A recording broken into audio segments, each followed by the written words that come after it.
Deixando o corpo principal de seus homens para guardar a sala e os túneis, Jerry, acompanhado por Eude, corre uma dúzia de seus melhores combatentes, voou diretamente para a sacada de Júnia. Quando sua besta-pássaro pousou na varanda, ele ouviu o grito de uma jovem em terror mortal.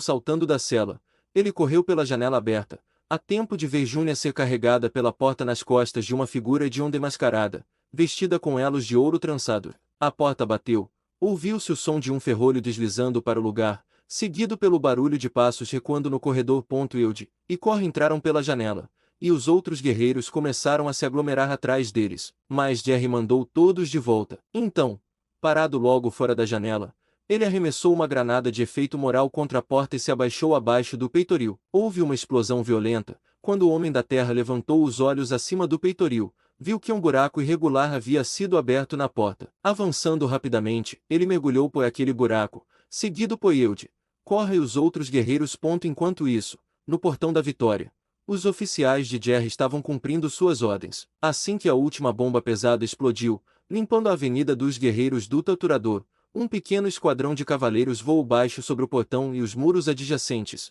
lançando granadas que rapidamente eliminaram os defensores massacrados. A seguir, vinham os Gars a transportar máquinas de escavação nas extremidades de longas correntes. Estes foram colocados na rua, 4 em fila, e os ganchos foram soltos. Atrás deles, 2 enormes máquinas voadoras descarregaram soldados de infantaria sobre as muralhas e nas torres da porta. Esses rapidamente expulsaram os remanescentes dos defensores e, assumindo o controle das alavancas, abriram os portões em sua totalidade, justo quando o sol atingiu o zênite. Nesse momento, os ferozes guerreiros do deserto de Jerry, montados em seus rodais, irromperam. Metade deles seguiu as máquinas escavadoras convertidas em sua marcha pela Avenida do Triunfo em direção ao Palácio. Sarkis havia posicionado guerreiros nas janelas e nos telhados dos edifícios de ambos os lados para lançar dardos contra o exército do comum, mas, tão rápido quanto se mostraram, foram recebidos com granadas, lançadas pelos aviões dos Homens da Terra. A outra metade da cavalaria Rodal dividiu-se em 2 partes e,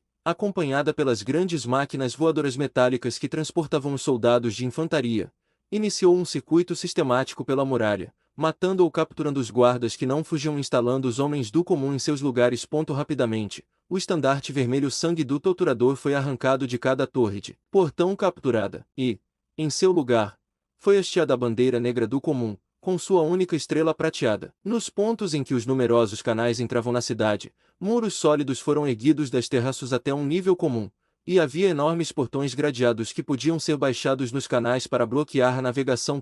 Tudo isso teve de ser capturado e investido, assim como os portões de terra e as torres de sentinela. Quando o último cavaleiro armado passou pelo portão da Vitória, o Jin encarregado ordenou o seu fechamento. Então, ao acaso, olhando pela janela da torre, ele exclamou de surpresa e se virou para o guerreiro que estava junto às alavancas de controle. "Veja, Tarjus!" exclamou. "Uma vasta hoste se aproxima pelas planícies de Lav, e o céu acima dele está negro de gárgulas. Quem o há, senhor? Acha que poderia ser? Agora, quem poderia ser?" Tarjus olhou pela janela por um momento, e em seguida, exclamou com desespero. "Agora estamos em apuros. Giza, ajude-nos!" exclamou ele. "Uma força do tamanho daquela só pode ser o exército combinado de Numenville e Manizoville." Capítulo 27. Quando os tanques improvisados alcançaram a primeira rua transversal, houve uma feroz investida de cavalaria Rodal de ambos os lados contra as máquinas em avanço. Os motoristas das máquinas lançaram granadas nas fileiras dianteiras da cavalaria inimiga, e em seguida, realizaram uma rápida contracarga. As enormes mandíbulas de aço, projetadas para perfurar rochas sólidas, agora se fechavam como animais vivos sobre os homens de combate e seus montados. Guerreiros eram mordidos completamente ao meio, e um único estalo era suficiente para matar ou mutilar um Rodal. Nas bordas da batalha, os guerreiros alados dos comuns continuavam a lançar suas granadas, inofensivas para os homens nas torres de metal. O sangrento confronto foi rapidamente encerrado, com os remanescentes dispersos das fossas do torturador a retirarem-se apressadamente pelas ruas laterais. Na próxima transversal, uma carga de soldados de infantaria encontrou as forças em avanço, mas estes se dispersaram ainda mais facilmente do que a cavalaria. Após isso, não houve mais oposição até que o palácio foi alcançado. Aqui, Sarkis havia concentrado a maior parte de seus combatentes mais experientes. O exército dos comuns não atacou de imediato. Em vez disso, dividiu-se em 2 colunas, que se dirigiram para a direita e para a esquerda, contornando o palácio até que este ficasse completamente cercado. Agora, 1000 máquinas de combate metálicas cercavam o edifício por todos os lados. Quando tudo estava pronto, as máquinas avançaram primeiro. Alguns deles avançaram até as portas, outros diretamente para a parede. Mas, independentemente do que estivesse à sua frente, eles se puseram a trabalhar para removê-lo, mordendo e engolindo grandes pedaços da parede, e corroendo os enormes arcos que emolduravam as portas de metal. Rapidamente, as máquinas escavaram túneis pela base da parede, e, tão rapidamente, outros arrancaram os batentes e arcos das portas. Atualmente, uma máquina arrancou uma enorme porta de metal e avançou em direção a uma massa compacta de defensores. Atrás deles, vinham os soldados de Jerry, lançando granadas à medida que avançavam. Assim que atravessaram a porta, a cavalaria rodou e rompeu atrás deles e se posicionou à direita e à esquerda. Quase ao mesmo tempo, outras máquinas estavam rompendo as paredes e derrubando as portas, para encontrar resistência semelhante e empregar medidas idênticas. E logo a maior batalha já travada em todo o Calcivar se desenrolava dentro do próprio palácio. Enquanto isso, Jerry, seguido por Eude, Korra e uma dezena de seus guerreiros, encontrou um obstáculo ao mergulhar pelo buraco na porta do apartamento de Júnia, em busca de seu sequestrador mascarado. Pois Sarkis havia postado um contingente considerável de homens de combate no corredor, e estes superavam em número o pequeno grupo do terráqueo em pelo menos 5 para 1. Jerry, empunhando sua espada, estava em destaque enquanto as duas forças colidiam. Ao seu lado estava o gigante Eude, que, por preferência, usava em espaços tão apertados uma lança curta e de cabo grosso. À esquerda de Eude, Korra, o anão negro, brandia seu enorme maço com golpes poderosos e esmagadores que quebravam lâminas de espada, esmagavam crânios como cascas de ovo e atravessavam ossos e tendões. Atrás deles, o pequeno esquadrão de combatentes escolhidos do terráqueo utilizava as armas que melhor se adequavam à emergência. O que mais lhes agradava. Metade de seu número foi dizimada antes que os guerreiros Sarkis percebessem que era morte certa pisar na frente da lança do gigante branco, da espada do comum ou do maço do anão negro. Mas, assim que essa percepção lhes ocorreu, eles fugiram mais rapidamente do que haviam chegado ao encontro pouco tempo antes. Sangrando de meia dúzia de pequenas feridas e ofegante de seus esforços, Jerry parou e apoiou-se em sua espada ensopada, enquanto um de seus guerreiros aplicava gimbal em seus ferimentos, e Eude e Korra também tiveram seus ferimentos tratados. Então, seus olhos se depararam com um dos guerreiros marrons que havia sido derrubado pelo maço de Korra. Aparentemente, o impacto o atinge apenas de raspão, pois ele gemia e tentava se levantar. Traga-me aquele guerreiro, ordenou Jerry. 2 de seus homens desarmaram o sujeito, o levantaram e o deitaram aos pés do terráqueo. Dele puxo, disse Jerry. Um soldado produziu uma cantina e a levou aos lábios do homem. Ele bebeu avidamente e iluminou-se perceptivelmente. Levante-se, ordenou o homem da terra. Ele se levantou, cambaleando instavelmente. Para onde foi o torturador? Não sei. Você mente, rosnou Jerry. Deite-o de costas e abra-lhe a boca. Rapidamente, os guerreiros executaram as suas ordens. Jerry pegou uma pequena garrafa de pólvora de sua bolsa de cinto, e em pé sobre o prisioneiro, removeu o rolha com calma. Alguns grãos nos olhos podem fazê-lo falar, ele disse. Tentarei isso primeiro. Se falhar, então a boca.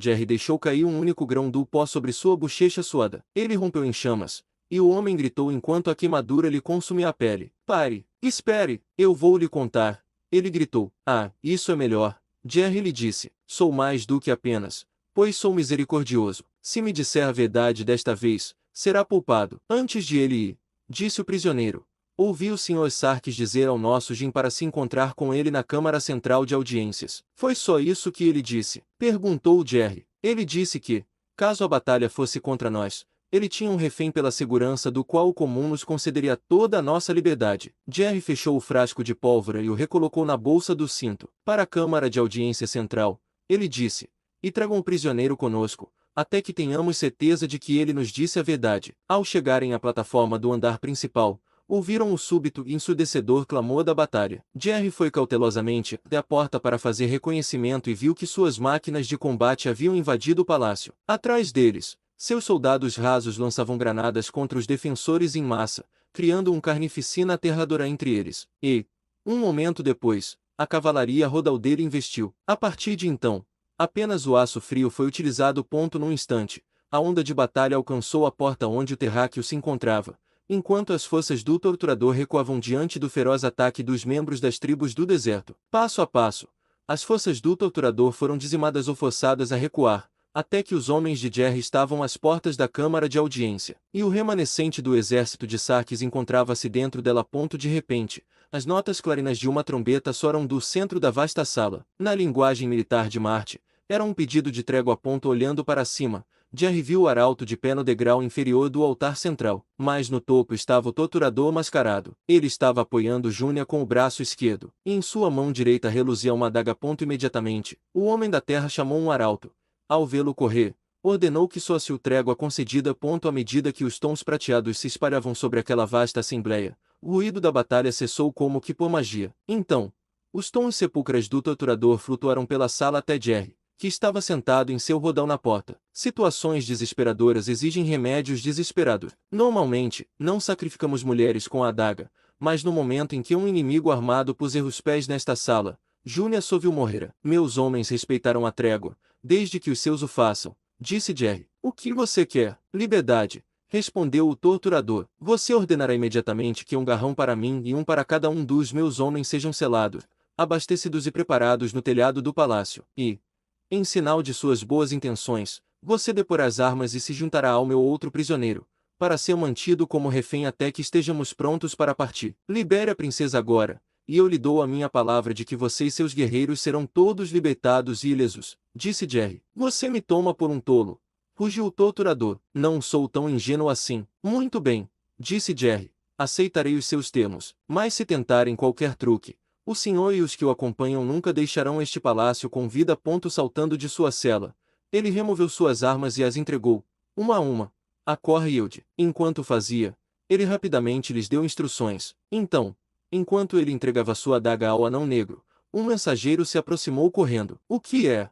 Perguntou Jerry. Numa envio e Manizovil estão no portão da Vitória com um vasto exército, disse o mensageiro. Exigem que imediatamente lhes abramos os portões e afirmam que, caso contrário, tomarão a cidade por assalto e nos matarão a todos. Diga-lhes, respondeu o terráqueo, que assuntos urgentes aqui no palácio me impedem de encontrá-los e escoltá-los até aqui. Diga-lhes que tenho armas que destruiriam os exércitos deles com a mesma facilidade com que destruíram o do torturador. Mas digamos que eu os convide para vir aqui e me conhecer em uma conferência amigável, garantindo-lhes salvo-conduto. Então, se eles consentirem em vir, traga-os em meu mais veloz veículo aéreo metálico. Mas veja que nenhum de seus guerreiros alados é autorizado a passar acima das muralhas.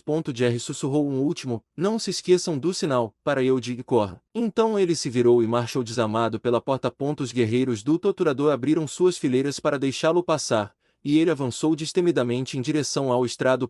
Capítulo 28. Ao se aproximar do estrado onde o torturador estava com Júnia, Jerry viu que a princesa estava firmemente amarrada, mãos e pés.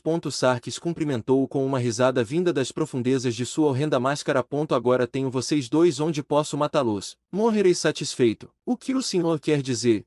Perguntou Jerry. Você acha que conseguiria fazer isso e sair daqui vivo? Desde essa derrota, não tenho mais nada pelo que viver, disse o torturador. Eu o atraí aqui apenas com o propósito de vingança. Primeiro, você verá sua amada morrer, então, compartilhar o destino dela. Ele ergueu sua adaga, segurando a princesa pelos cabelos negros e brilhantes enquanto ela lutava em seu aperto. No mesmo instante, Jerry levantou a mão para a cabeça, um sinal que seus homens entenderiam. Então, ele saltou diretamente para o topo do estrado. Os notáveis poderes de salto do terráqueo eram algo que Sarkis havia negligenciado. O torturador, surpreso, virou-se para se defender. Ao descer, Jerry agarrou o pulso de Sarkis com a mão esquerda, segurando a adaga, e com a direita desferiu-lhe um golpe tão forte na lateral da cabeça que deve ter feito seus ouvidos zumbirem dentro do elmo dourado. O torturador libertou a rapariga e concentrou toda a sua atenção no terráqueo. Os dois lutaram por um momento no topo estreito do estrado, depois perderam o equilíbrio na beira, e tombando, rolaram para o chão.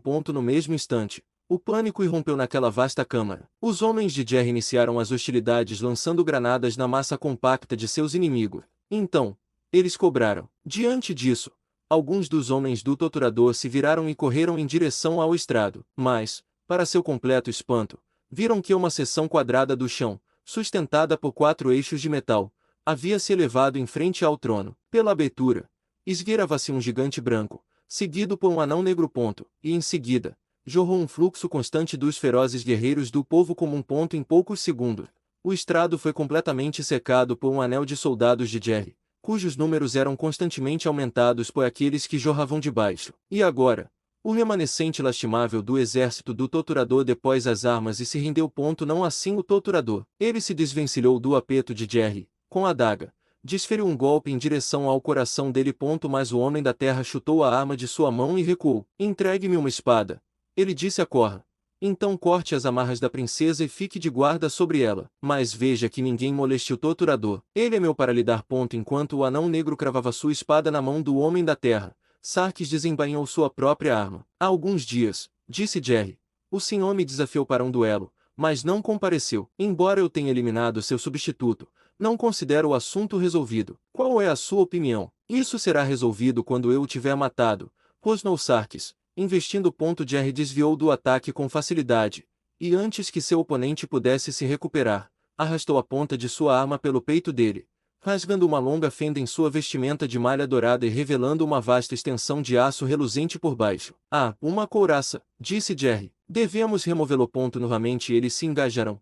Invamente Jerry rasgou a cobertura dourada de seu inimigo, de modo que um canto pendia. Uma terceira faixa. E Sarkis usava um avental dourado que balançava em suas pernas enquanto ele se movia. Mas Jerry apenas começara. Sistematicamente, ele começou a desmantelar o argumento do oponente com seu ponto de vista. Na quarta marca, o torturador foi claramente revelado como um homem de pele morena. Com seu disfarce dourado arrancado, seu torso estava nu, exceto pela couraça. Então, o homem da terra cortou as alças que o prendiam e ele caiu no chão com um barulho. Ao ouvir isso, Jerry escutou uma risada calorosa atrás dele, e, virando-se por um instante, viu Manitzovil, que acabará de se juntar a Numenville. O Vil segurava a coleira de um grande Dalf negro, que rosnava estrondosamente e parecia ansioso para saltar em auxílio do terráqueo. Afaste-se, Neo, disse Jerry rapidamente. Embora o torturador lutasse desesperadamente, ele agora estava seriamente impedido por suas pesadas vestes douradas, que era forçado a segurar com uma mão para evitar que escorregassem pelas pernas e o fizessem tropeçar. De repente, Jerry desviou de um golpe, e impulsionando-se, atacou de baixo para cima, de modo que seu pomo ficasse preso sob o nariz curvado da máscara hedionda. Ele voou, revelando as características de Tormovil. Antes que seu inimigo pudesse se recuperar, Jerry se virou e desferiu um golpe tão forte contra a lâmina do príncipe castanho que a arma foi arrancada de suas mãos.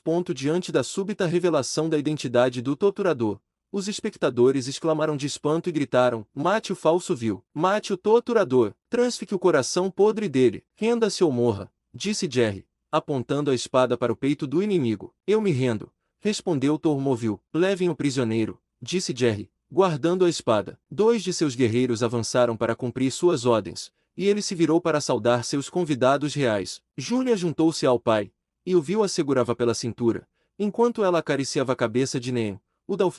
Manitzovil sorriu amplamente ao reconhecer a saudação de Jerry. Foi um entretenimento raro que nos proporcionou, meu amigo, disse ele. Fico feliz que nos tenha convidado para testemunhar isso. Mas eu não convidei, respondeu Jerry. Eu esperava ter resolvido isso antes da sua chegada. Então, que Disa seja grato por você ter cometido um erro de cálculo. Eu não teria perdido por 1.000.000 de Taizur. Numenville foi mais brusco. Agora que o senhor tomou o meu capital, o que pretende fazer com ele? Acredito que o senhor ofereceu a mão de sua filha ao homem que a recapturaria para o senhor, respondeu Jerry. Essa oferta foi feita ao meu amigo Manitzovil, e não ao assassino de meu filho, trovejou Vil. Um momento, majestade, interrompeu Manitzovil. Parece que, entre nós, cometemos uma grave injustiça com meu amigo Jerry Morgan. Ele não matou seu filho. Então quem o fez? Eu matei Sheizovil em legítima defesa, respondeu o príncipe. Encontrei-o no corredor, perto do apartamento de Jerry Morgan, e ele investiu contra mim sem qualquer aviso,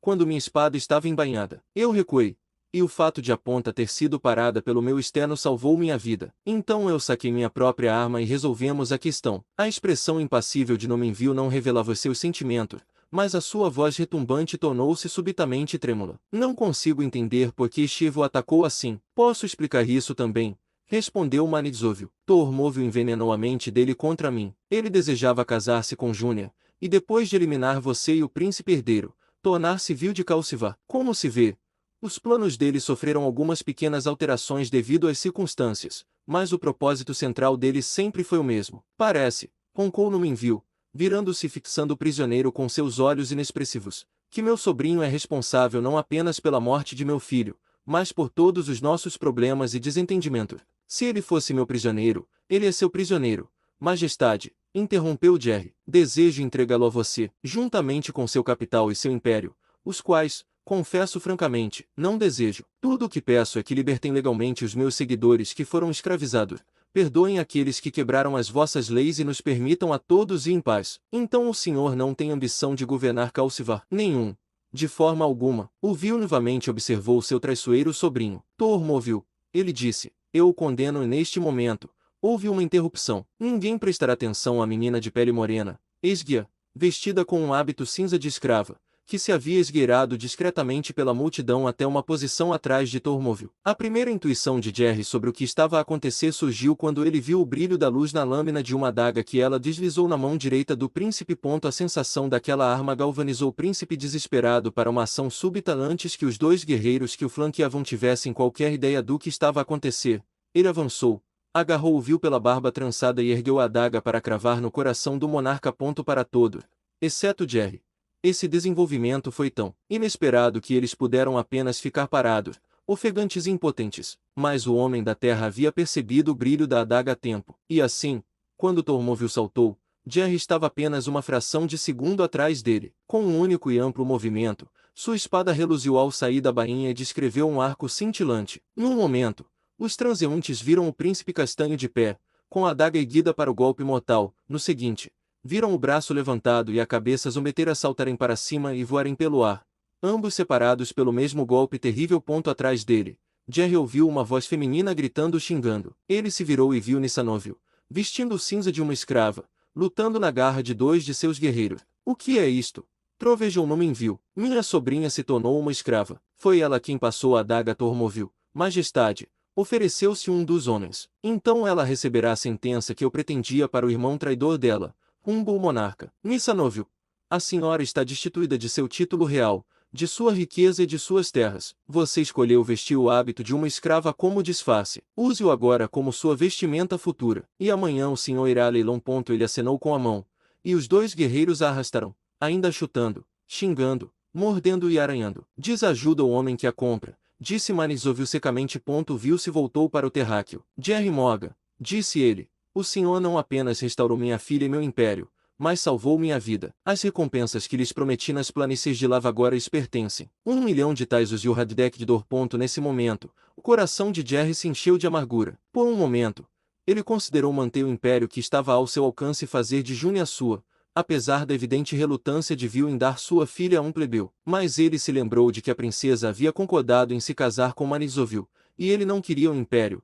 Ele só queria Júnia e sua liberdade. Não me importo com suas riquezas nem com seus títulos, ele disse. A vida livre e aventureira dos seus desertos e pântanos me agrada mais do que a existência apinhada da sua cidade. Eu preferiria dormir sob o abobadado céu estrelado em um palácio com um telhado dourado cravejado das mais preciosas gemas. Preferiria observar o sol nascer sobre as dunas de areia ou através das brumas matinais que pairam sobre o pântano de Ataba, do que sobre o edifício mais ornamentado de sua vasta cidade. Eu quero voltar para os meus tribais selvagens para montar, caçar, viver e amar, perguntou Júnior, aproximando-se rapidamente dele e olhando com olhos brilhantes, eloquentes de um significado que ele não poderia confundir. E amar, ele respondeu, envolvendo-a em seus braços e possuindo seus lábios ansiosos e voltados para cima. Então leve-me com você, meu plebeu, ela murmurou. Ele olhou para o vil. No meu mundo, disse ele, é um costume que os foras da lei digam seu dinheiro ou sua vida. Sabe que tenho todo o Calcivar na palma da minha mão. E eu, fora da lei de Marte, agora digo a você, seu império ou sua filha. A escolha é sua. Por um momento, o vil o encarou, sem palavras. Então, a suspeita de um brilho surgiu em seus olhos geralmente impassíveis enquanto ele respondia, uma vez que ela própria o escolheu, leve-a, meu rapaz, e que Deus os abençoe a ambos. Assim, Jerry Morgan, embora tivesse renunciado ao trono do maior império de todo o Marte, estava muito satisfeito.